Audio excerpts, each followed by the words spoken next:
Bismillahirrahmanirrahim. Assalamu alaikum. Welcome to another video lecture on the channel of BioKids. I hope all of you are fine, and today we are going to discuss the last topic of our chapter 27, Man and His Environment. और topic का नाम है pesticides. सो lecture start करने से पहले हम एक overview देख लेते हैं.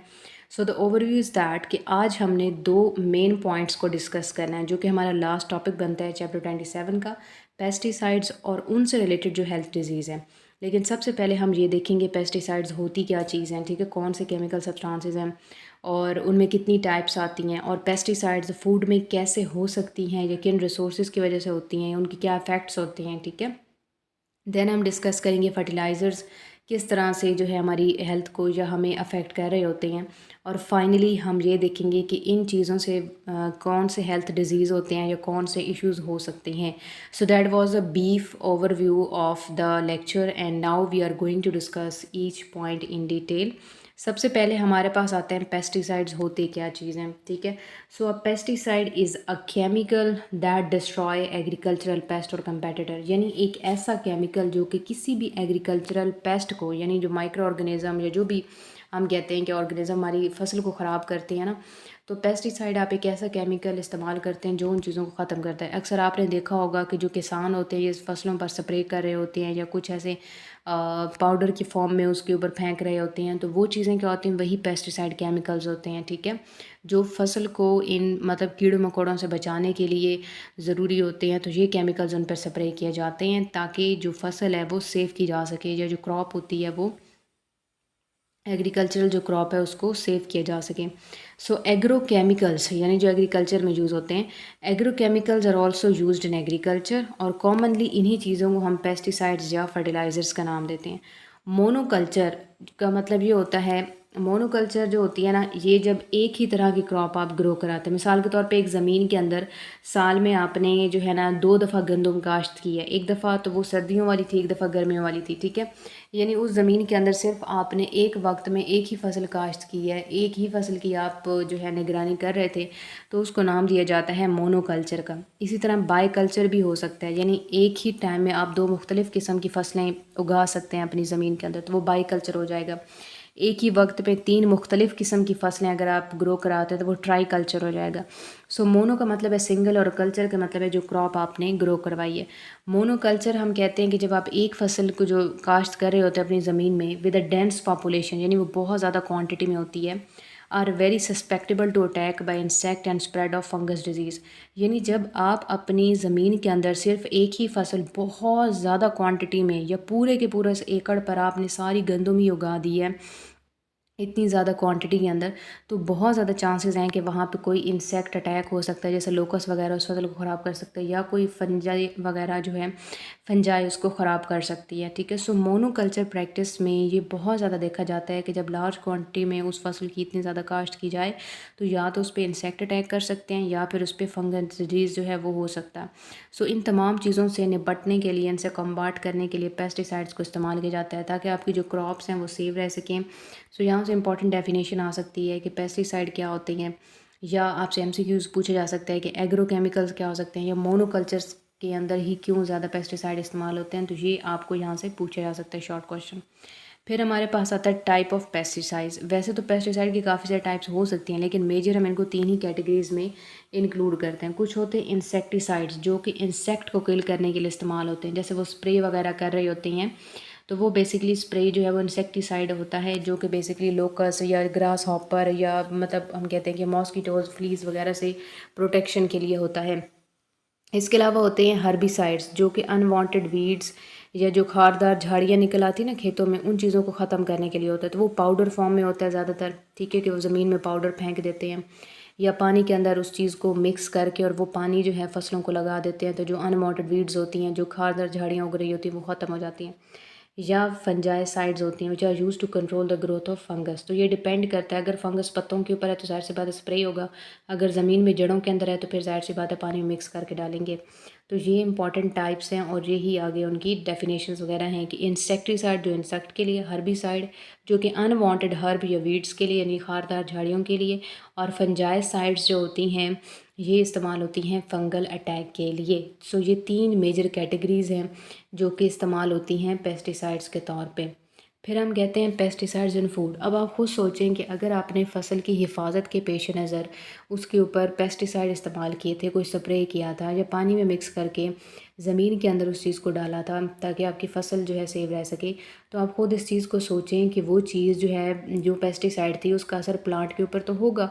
तो ज़ाहिर सी बात है, चाहे उससे गंदम बने, चाहे उससे कोई फल फ्रूट बनता है, चाहे उससे कोई ये सब्ज़ी वगैरह बनती है, ठीक है, वो चीज़ ज़ाहिर है फूड है जो आपने इस्तेमाल करना है। तो वो इंसेक्टिसाइड जो आपने उसकी फ़सल के ऊपर लगाया था, इस्तेमाल किया था, ज़ाहिर सी बात है उसका उस फ्रूट या वेजिटेबल के ऊपर भी इफ़ेक्ट होगा। सो पेस्टिसाइड्स क्या होते हैं कि बहुत सारे हमारे फूड आइटम्स होते हैं, हम कहते हैं कि बहुत सारे हमारे ऐसे फूड आइटम्स हैं जिनमें स्मॉल क्वांटिटी के अंदर रेजिडुअल पेस्टिसाइड्स होते हैं। यानी कि ये पेस्टिसाइड्स वही स्प्रे की फॉर्म में हो सकते हैं या अगर ज़मीन में था तो उनके अंदर थोड़ी सी क्वांटिटी में होते हैं। तो ज़्यादातर यही जो पेस्टिसाइड्स होते हैं ना, ये कैंसर या बाकी जो डिसऑर्डर्स होते हैं उनकी वजह बनते हैं, जो बहुत स्मॉल क्वान्टिटी में हमारी बॉडी में होते हैं। लेकिन जब हम इनको डाइजेस्ट करते हैं, इंजेस्ट करते हैं, तो ज़ाहिर सी बात है ये जो है ना हमारी बॉडी में प्रॉब्लम कॉज करते हैं। वही बात है कि जहर थोड़ा सा भी हो तो होता जानलेवा है, ठीक है। तो इंसेक्टिसाइड्स के हवाले से या पेस्टिसाइड्स के हवाले से हम कहते हैं कि साइंटिस्ट ये कंसिडर करते हैं कि ये लेवल बहुत ज़्यादा नेग्लिजिबल होता है और इस चीज़ को हम ख़त्म भी कर सकते हैं इस तरह से कि जैसे एप्पल को हम पील करते हैं यानी उसका छिलका उतारते हैं, या पोटैटो का छिलका उतारते हैं, या इन फ्रूट्स और वेजिटेबल्स को हम वॉश करते हैं, तो फिर बहुत ज़्यादा क्वांटिटी के अंदर ये चांसेस होते हैं कि पेस्टिसाइड बिल्कुल ख़त्म हो जाए।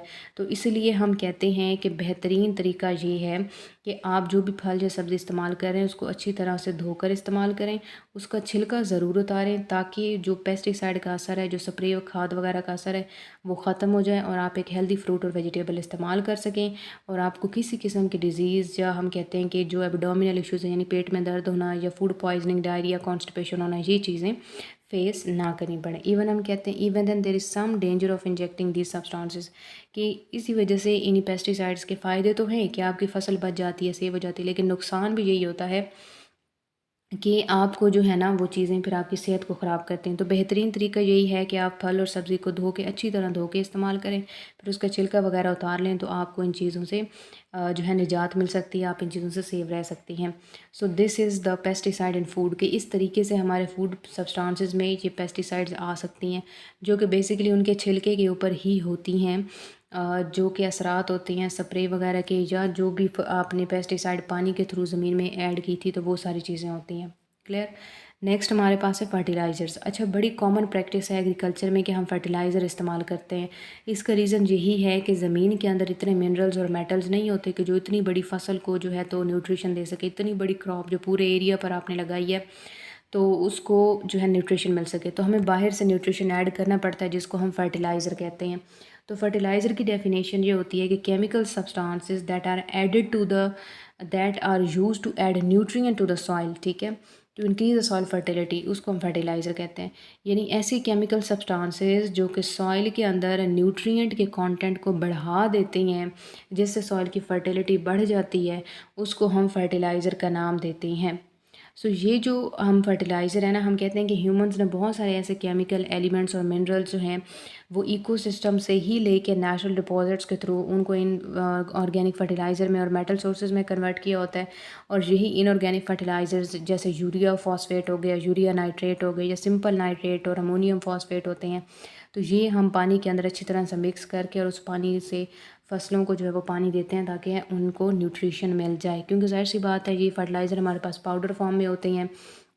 इनको पानी में अच्छी तरह मिक्स किया जाता है, इनका सॉल्यूशन बनाया जाता है और फिर उसके बाद वो पानी जब फसलों को लगाया जाता है, प्लांट उस वाटर को जब इनटेक करता है, अपनी जड़ों से जज़ब करता है, तो वो अल्टीमेटली जो पानी होता है जिसमें ये फर्टिलाइज़र ऐड थे वो प्लांट के अंदर चले जाते हैं, उसको न्यूट्रिशन मिल जाता है। सो हम ये कहते हैं many of the chemical element leave the ecosystem by leaching from the land and are drained into the river. लेकिन ये भी होता है कि आपकी उस ज़मीन के अंदर जो आपकी ज़ेर काश्त ज़मीन है, वहाँ की सॉइल के अंदर बेशक ये न्यूट्रिएंट्स मौजूद हैं, प्लांट ने या क्रॉप ने तो उसको ले लिया, लेकिन एक्स्ट्रा तो ज़ाहिर सी बात है उस ज़मीन में होंगे। लेकिन क्या होता है कि बहुत ज़्यादा क्वांटिटी के अंदर जब वहाँ से पानी फ़्लो करके किसी नियर बाय नदी नाले में जाता है, ठीक है, तो उस नियर बाय जो नदी नाले के अंदर पानी गया था, तो बहुत ज़्यादा चांसेस होते हैं कि वो न्यूट्रिएंट्स बाकी जो है वहीं से लीच आउट होके उस या तो ज़मीन के अंदर वाटर टेबल में चले जाते हैं, या फिर अगर पूरे प्रेशर से पानी गुजरा है तो फिर करीबी जो भी नदी नाला होगा या दरिया गुजरा होगा वो उसमें ऐड हो जाएंगे। तो फर्टिलाइज़र का मकसद क्या था, ये बेसिकली ऐसे केमिकल थे जो कि सॉइल में ऐड किए जाते हैं ताकि उसका न्यूट्रिशन बढ़े, सॉइल की फर्टिलिटी बढ़े और आपकी क्रॉप अच्छा ग्रो करे।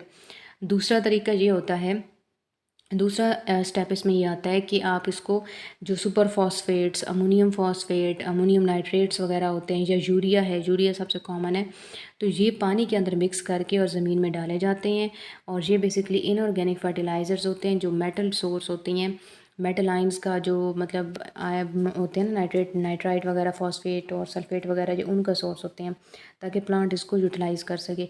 अब जो प्लांट ने यूटिलाइज़ कर लिया वो तो ठीक है, लेकिन बाकी जो होता है ना, वो केमिकल्स फिर पानी में जज़ब होकर या तो बिल्कुल अंडरग्राउंड ज़मीन में चले जाते हैं, ग्राउंड वाटर टेबल के पार्ट बन जाते हैं, या फिर वो क्या है कि नियर बाय वाटर चैनल की तरफ चले जाते हैं।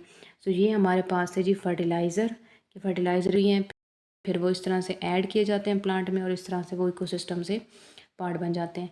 थर्ड हमारे पास पॉइंट बनता है जी हेल्थ एंड डिजीज़। अब इन्हीं चीज़ों से रिलेटेड हमारे पास जो है ना डिजीज़ भी आते हैं। तो हम कहते हैं कि जो study internal state of homeostasis है उसको नॉर्मल हेल्थ कहते हैं।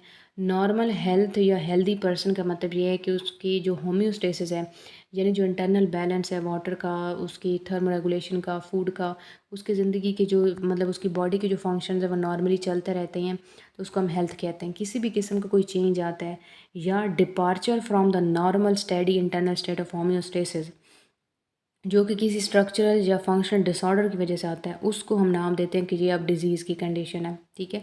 सो हमारे पास कुछ मेन कॉजेज़ हैं कि डिज़ीज़ क्यों होती हैं, मतलब कुछ मेन कॉजेज़ हैं कि किन वजूहात की वजह से हो सकता है, और उससे रिलेटेड फिर आगे डिज़ीज़ भी हैं कि ये वजह है इस तरफ और ये उससे होने वाली डिज़ीज़ हैं कि अगर ये चीज़ होगी तो फिर ये वाला डिज़ीज़ हो जाएगा। ठीक है। यानी आपको एक तरफ जो है कॉजेज़ बताए गए हैं, यानी वजूहात बताई गई हैं, और दूसरी तरफ उससे रिलेटेड डिज़ीज़ बताए गए हैं। तो सबसे पहले है जेनेटिक, हेरिटेबल और कॉन्जेनिटल डिजीज़, यानी जीन्स के अंदर अगर कोई चेंज आ जाता है, म्यूटेशन आ जाती है, उसी को हम हेरिटेबल भी कहते हैं क्योंकि वो जनरेशन आफ्टर जनरेशन जाती है। फिर उसी को हम कॉन्जेनिटल भी कहते हैं, यानी बाय बर्थ जो डिज़ीज़ होता है उसको कॉन्जेनिटल कहते हैं, और जनरेशन आफ्टर जनरेशन जो फैलता है उसको हेरिटेबल कहते हैं, और जीन के अंदर मैनिपुलेशन है तो उसको हम जेनेटिक भी कहते हैं। तो अगर वजह जेनेटिक, हेरिटेबल या कॉन्जेनिटल है तो डिज़ीज़ हो सकते हैं, जैसे हीमोफीलिया हो गया, ठीक है, जैसे डाउन सिंड्रोम हो गया, टर्नर सिंड्रोम हो गया, तो ये क्योंकि जीन में म्यूटेशन की वजह से आते हैं। सो ये चीज़ें हैं। अच्छा, यहाँ पर आपने ख्याल रखना है कि या तो आपको शॉर्ट क्वेश्चन में पूछे जा सकते हैं कि कुछ कॉजेज़ बताएं और उनकी वजह से कौन से डिज़ीज़ होते हैं, या फिर आपको एमसीक्यूज़ में पूछा जा सकता है कि जेनेटिक कॉज हो तो कौन कौन से डिज़ीज़ हो सकते हैं, या लाइक वो पूछ सकते हैं कि हीमोफीलिया जो है वो किस वजह से होता है, यानी उसको कॉज क्या है। तो ये चीज़ें आपने एमसीक्यूज़ और शॉर्ट दोनों के लिए याद रखनी है। फॉर एग्जांपल वो आपसे पूछ सकते हैं what are the main causes of Down syndrome, और आपको नीचे बता सकते हैं जेनेटिक, हार्मोनल, फिजियोलॉजिकल, बिहेवियरल। तो आपको पता है कि डाउन सिंड्रोम एक सिंड्रोम है, तो वो ज़ाहिर सी बात है जीन में म्यूटेशन की वजह से आएगा, तो फिर आप जेनेटिक को टिक करेंगे इसी तरह। ठीक है। सो ये आपने बहुत इंपॉर्टेंट टेबल है आपका, शॉर्ट के हवाले से भी और एमसीक्यूज़ के हवाले से भी। ज़्यादातर ये एमसीक्यूज़ में आता है, लेकिन शॉर्ट क्वेश्चन भी आ चुके हैं यहाँ से। फिर आते हैं इन्फेक्शन, और अगर पैथोजेनिक और पैरासाइटिक कॉज हो तो उसकी वजह से क्या होता है कि ज़्यादातर ट्यूबर स्मॉल पॉक्स हो सकती है, ठीक है, डिफ्थेरिया हो सकता है, मलेरिया, कॉलरा, एड्स, और ट्यूबर क्लॉसिस हो सकती है, गनोरिया हो सकती है। यानी अगर आपको कोई इन्फेक्शन हो जाती है ना, तो इन्फेक्शन की वजह से जो डिज़ीज़ हो सकता है उसमें स्मॉल पॉक्स है, डिफ्थेरिया है, मलेरिया है। डिफ्थेरिया खुन्नाक को कहते हैं, जिसमें गले में स्वेलिंग हो जाती है और गले के गदूद बंद हो जाते हैं और इंसान की आवाज़ बंद हो जाती है, गले में दर्द होता है। मलेरिया आपको पता है प्लाज्मोडियम की वजह से होता है। Small pox disease viral disease है, चैप्टर 5 वायरस वाले चैप्टर में आपने पढ़ा है इसके हवाले से, स्मॉल पॉक्स के हवाले से। ट्यूबरक्लोसिस टीबी को कहते हैं, जो आपने चैप्टर 13 रेस्पिरेशन में पढ़ा था। कॉलरा वाटर बॉर्न डिजीज़ है, यानी पानी गंदा हो, ख़राब हो, तो उसकी वजह से कॉलरा हो जाता है, जिसमें पेट दर्द है या उसमें वॉमिटिंग और डायरिया हो जाता है। गोनोरिया जेनेटिक्स का एक इन्फेक्शन है, वायरल इन्फेक्शन है जो कि ज़्यादातर होता है, ये बैक्टीरियल इन्फेक्शन है जो कि जेनिटल्स में होता है, यानी यूरिनरी ट्रैक्ट के अंदर होता है या एक्सटर्नल जेनिटल्स में होता है। एड्स है एक्वायर्ड इम्यूनोडेफिशिएंसी सिंड्रोम, जो एचआईवी की वजह से होता है। तो ये वायरल और बैक्टीरियल डिजीज़ हैं ठीक है। इसमें आपने याद रखना है कि जो डिप्थेरिया है ये बैक्टीरियल होता है, मलेरिया जो है ये प्लाज्मोडियम प्रोटोजोन की वजह से होता है, स्मॉल पॉक्स वायरस की वजह से होता है, ट्यूबरक्लोसिस बैक्टीरिया की वजह से होता है, कॉलेरा बैक्टीरिया की वजह से होता है, गोनोरिया बैक्टीरिया की वजह से होता है, और एड्स HIV वायरस की वजह से होता है। ये चीज़ आपने याद रखनी है। अगर न्यूट्रिशनल डेफिशिएंसी हो जाए तो फिर स्कर्वी हो सकती है, जिसमें स्किन बहुत ज़्यादा रफ़ हो जाती है और भुरभुरी सी हो जाती है। अक्सर लोगों की स्किन ख़राब हो जाती है, वो यही रीज़न है। बेरी बेरी डिज़ीज़ यानी जिसमें रात को नज़र नहीं आता, आँखों में दर्द होता है, और एनीमिया ब्लड डेफिशिएंसी है, गाइटर गले का सूज जाना आयोडीन की कमी की वजह से, और इसके अलावा वॉशरकर डिज़ीज़ है, ये भी इसी तरह सा एक न्यूट्रिशनल डेफिशिएंसी होती है। और इसी तरह मेटाबॉलिक और हार्मोनल डिसऑर्डर्स हैं, जैसे कि मेलाइटस शुगर हो सकती है, क्रिटिनिज़म हो सकता है, यानी बहुत, या गाइटर हो सकती है। ठीक है, ये मेटाबॉलिक हार्मोनल डिसऑर्डर्स हैं। फिजियोलॉजिकल डिसऑर्डर, आपको कोई अचानक मतलब एक्सीडेंट हो गया, कोई इंजरी हो गई है, या अचानक से हीट और कोल्ड, सर्दी लग गई है, बहुत ज़्यादा गर्मी लग गई है जिसको हीट स्ट्रोक हम कहते हैं, या कोल्ड स्ट्रोक बहुत ज़्यादा ठंड लग गई है, या रेडिएशन एक्सरेज वगैरह से कोई एक्सपोजर हो गया तो आपको नुकसान हो गया, तो वो फिज़िकल डिसऑर्डर्स में आते हैं। केमिकल कॉजेज़, आपने कोई ड्रग अब्यूज़ आपने कोई गलत दवाई ले ली है, स्मोकिंग, ठीक है, अल्कोहल या पॉइजनिंग कि गलती से कोई एक पॉइज़न आपने ले लिया। इसी तरह एजिंग एंड डिजेनरेटिव डिजीज़ेज़ की एजिंग की वजह से जो चीज़ें होती हैं, ऑस्टियोआर्थराइटिस हड्डियों को कमज़ोर हो जाना, हड्डियों में दर्द होना, आर्टेरोस्क्लेरोसिस जो है ये हार्ट डिज़ीज़ है, जिसमें जो आर्टरीज़ होते हैं इसमें क्लॉटिंग हो जाती है, तो इसमें दिल की बीमारियां लगना शुरू हो जाती हैं। ठीक है, तो ये एजिंग के साथ होता है कि उम्र के साथ साथ हड्डियों में जोड़ों में दर्द होता है, उम्र के साथ साथ जो है जो हार्ट डिज़ीज़ हैं वो भी होना शुरू हो जाते हैं। मेंटल इलनेस यानी अल्ज़ाइमर, जो कि मेमोरी लॉस है, जो कि मेमोरी कमी हो जाती है, जैसे अक्सर बूढ़े लोग होते हैं 70-80 से क्रॉस करते हैं तो फिर इनको चीज़ें भूलना शुरू हो जाती हैं। तो ये सारे कॉजेज़ हैं। तो अगेन मैं आपको बता देती हूँ कि आपको इस तरफ सारे रीज़न बताए, कॉजेज़ बताए गए हैं कि ये इस चीज़ से होता है, और उनके आगे डिज़ीज़ बताए गए हैं कि अगर फॉर एग्ज़ाम्पल न्यूट्रिशनल डेफिशिएंसी होगी तो ये बीमारियाँ हो सकती हैं, या केमिकल डेफिशिएंसीज़ होंगी तो ये बीमारियाँ हो सकती हैं, या एजिंग होगी तो ये बीमारी हो सकती है। तो आपने ये लाज़मी याद रखना है MCQs के हवाले से, तो ये बहुत ज़्यादा इम्पॉर्टेंट है। ठीक है, जैसे मैंने आपको बताया, और शॉर्ट क्वेश्चन भी वो आपसे पूछ सकते हैं कि कोई से 2-3 के नाम, लाइक वो आपको कह सकते हैं कि जेनेटिक, न्यूट्रिशनल और मेटाबॉलिक के कुछ रीज़न लिखें और उनके डिज़ीज़ भी लिखें, तो ये आपने याद लाजमी करना है।